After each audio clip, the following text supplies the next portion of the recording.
Bom, pessoal, agora irei conversar um pouquinho com um dos professores não só do rock, mas do cenário musical brasileiro em geral, ou mundial também. Faz um belo trabalho, um lindo trabalho na Rádio USP, apresentando e produzindo o Rock Brazuca, o Lado Z. Um trabalho de curadoria e, como dizia minha avó, um curandeiro. Trabalhou na revista Cover Guitarra, programa Raul Gil e Yahoo. Presta um grande serviço com seu canal no YouTube. Como, por exemplo, aposto que você não sabe o que eu mais gosto, os discos que envelheceram bem. Esse é sensacional. Ladies and gentlemen, Japão!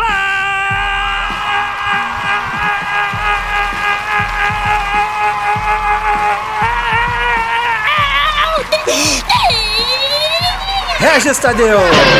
Puta! Para com essa porra aí, meu irmão! Olá, Danilo. Olá, pessoal que tá nos ouvindo aí, tá nos assistindo, sei lá como a gente tá fazendo isso, né? Mas, enfim, quero saudar a você e a todo mundo e muito obrigado pelas palavras gentis. Regis, obrigado pelo seu tempo e paciência com esse pobre gordo e burro que cá aqui estou. De todo o meu coração, já agradeço muito. Regis, como é que tá a Rádio USP, o canal no YouTube, novidades sobre a sua banda, o Muzak? O que você tem pra contar pra gente? Tá tudo bem? Comigo, graças a Deus, tá tudo bem. Realmente, os meus programas na Rádio USP continuam a pleno vapor, né? Tanto o Rock Brazuca quanto o Lado Z. O Muzak está finalmente quase pronto para nós lançarmos as novas canções que nós gravamos, né? Gravamos antes da pandemia, então agora que as coisas estão um pouquinho mais tranquilas, a gente está lançando.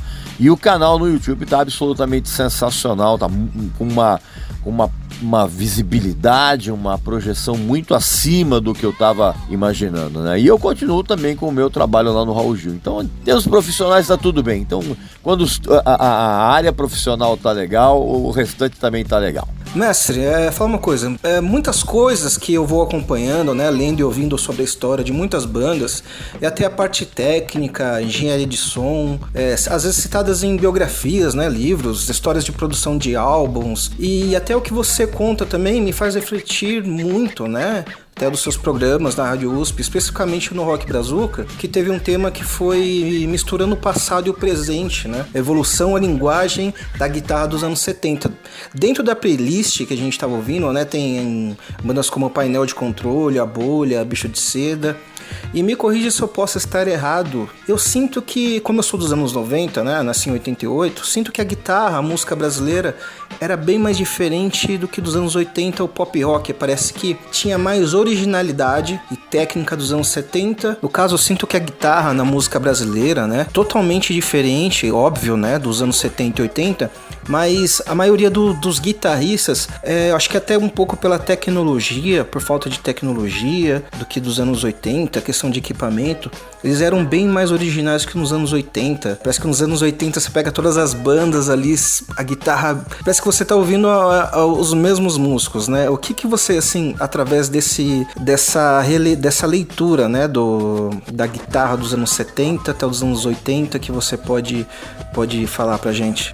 Bom, com relação à linguagem da guitarra, evidentemente que ela foi mudando com o passar das décadas, porque as referências começaram a se multiplicar. Então você tinha, por exemplo, grande parte da geração de guitarristas dos anos 70 era derivada daquilo que foi feito nos anos 60, na década anterior. Então tinha muita influência de Hendrix, muita influência de Clapton na época do Cream. Aí nos anos 80,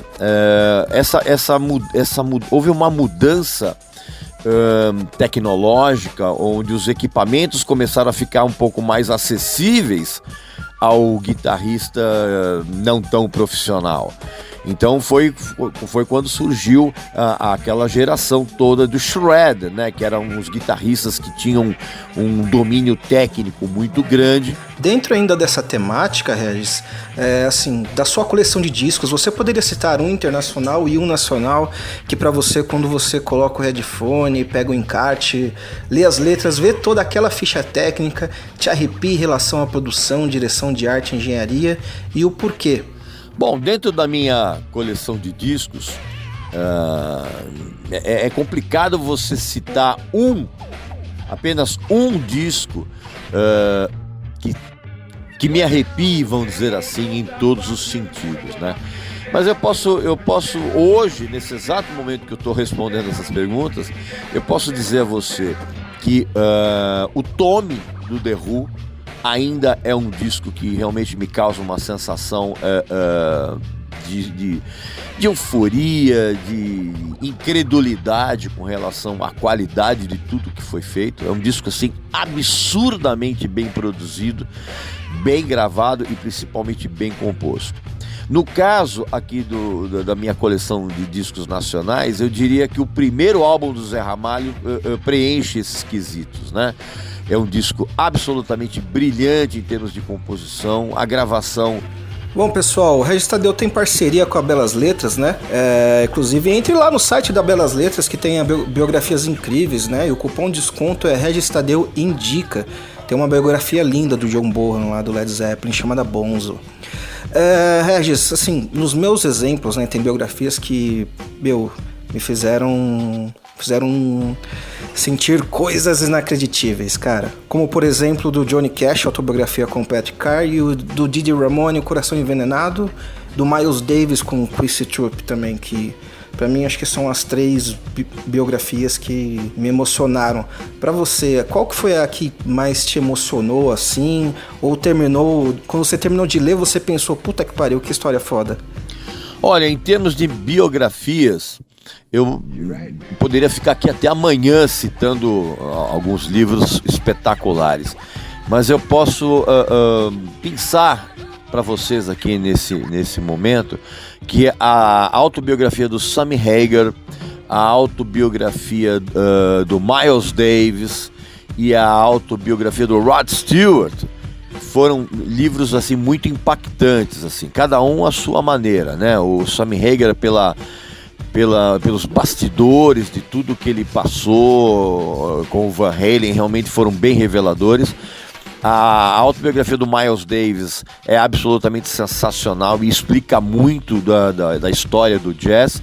E a autobiografia do Rod Stewart é um dos livros mais divertidos que eu já li até hoje.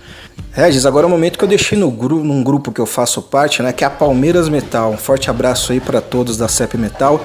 Inclusive o Marcelo Pompeu do Corjos está lá também. Forte abraço, mano. São 2 perguntas que vêm através do Rafael Sartorelli e pelo seu amigo Paulo Serra. O Paulo Serra pergunta para você o seguinte: se você consegue ouvir música e fazer alguma outra coisa ao mesmo tempo, fora ou dentro do trabalho, porém tem as correrias, né, normais da vida e para fazer, né, pagar conta, mercado e o caramba. E ele gostaria de saber qual a hora ou o momento que você foca apenas ali em ouvir e analisar um disco, o momento que você ouve música, sossegado. Bom, na verdade, eu tô ouvindo música o tempo inteiro, né? Qualquer coisa que eu esteja fazendo, eu tô ouvindo música, inclusive trabalhando, né? Nos roteiros dos vídeos, nas pesquisas, enfim, a música acompanha todo o meu trabalho. E na verdade eu presto muita atenção, uma atenção até exagerada, na hora que eu vou falar a respeito de um disco, né? Fazer uma análise dele para algum vídeo que eu faço para o meu canal no YouTube. E também à noite, antes de dormir, eu tenho um ritual aqui em casa, né? Depois de tomar banho, depois de jantar, me acomodar numa poltrona bastante confortável e ouvir um álbum do começo ao fim, lendo as fichas técnicas, que é uma coisa que eu absolutamente adoro, prestando atenção até mesmo nos mínimos detalhes de arranjos, de orquestrações. Então, nesses casos eu estou ouvindo música o tempo inteiro. O Paulo Serra informou que é um autocrítico de Regis Tadeu, né? Ele gosta bastante do seu trabalho. E ele pergunta como você se autoavalia como batera, cara. De 0 a 10, como você se avalia aí como batera? Eu, como baterista, cara, eu sou aquele famoso cara que se vira, sempre.